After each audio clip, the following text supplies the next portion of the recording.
Hi friends, எல்லாருக்கும் வணக்கம். நம்ம இன்றைக்கி என்ன பார்க்க போகிறோன்னா, ராகி இட்லி மாவு இப்படி அரைச்சி நம்ம தோசை இட்லி சொல்லலாண்டு. அதுக்கு தேவையான பொருள்னா ராகி 1 கப் எடுத்துருக்கேன். அரிசி இட்லி அரிசி ஒரு 3/4 கப் எடுத்ததில் 3/4 கப் எடுத்துருக்கேன். உளுந்து அதில் 1/2 கப் எடுத்துருக்கேன். இதுதான் மெஷர்மெண்ட்டு. 1 ஸ்பூன் வெந்தயம் எடுத்துருக்கேன். 3 சேர்த்து எல்லாத்தையுமே நல்லா மிக்ஸ் பண்ணி விட்டுக்கோங்க. மிக்ஸ் பண்ணி விட்டுட்டு நல்லா வாட்ரு வச்சு நல்லா அலசிட்டு 2-3 வாட்டி அதுக்கப்புறம் ஊற வச்சுக்கோங்க.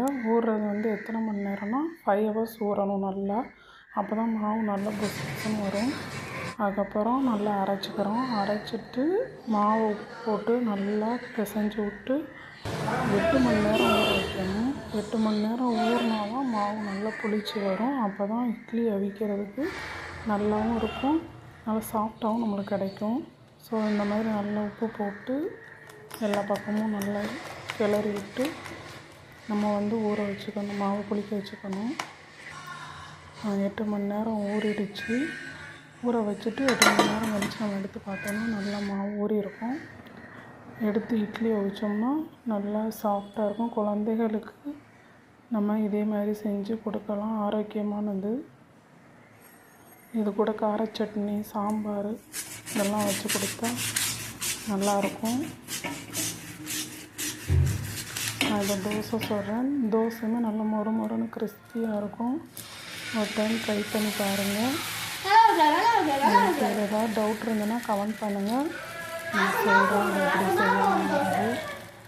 நான் வாரத்தில் 2 டைம் இந்த மாவை அரைச்சி வச்சு குழந்தைகளுக்கு செஞ்சு கொடுப்பேன். ரொம்ப பிடிக்கும். என் குழந்தை ரொம்ப விரும்பி சாப்பிடுவாள். அதில் முட்டை ஊற்றி கொடுத்தா ரொம்ப விரும்பி சாப்பிடுவாள். ஸோ அது மாதிரி உங்கள் குழந்தைகளுக்கு என்ன பிடிக்குங்கிறது உங்களுக்கு தெரியும். சாப்பிடாத குழந்தைகளுக்கு இந்த மாதிரி சத்தான பொருள் கொடுப்பேன். என் மக தான் முட்டை ஊற்றிக்கிட்டு இருக்கா, உடைக்க தெரியாமல் உடைச்சி ஊற்றிட்டா.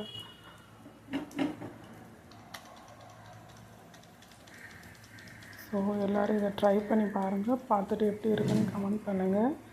என்னோடய சேனலை சப்ஸ்கிரைப் பண்ணுங்கள். இட்லி அவிச்சு பாருங்கள், ரொம்ப சாஃப்டாக இருக்கும். நான் இதில் இப்போ அவங்களுக்கு இட்லி அவிச்சேன். நான் வீடியோ எடுக்க மறந்துட்டேன் இட்லி அவிக்கிறது. ஸோ நான் இட்லி அவிச்சிட்டு எடுத்துட்டேன். அதை பாருங்கள், இட்லி எவ்வளோ சாஃப்டாக இருக்குது. ஸோ செஞ்சு பாருங்கள், பார்த்துட்டு எனக்கு சொல்லுங்கள். Okay friends, thank you for watching. Subscribe my channel.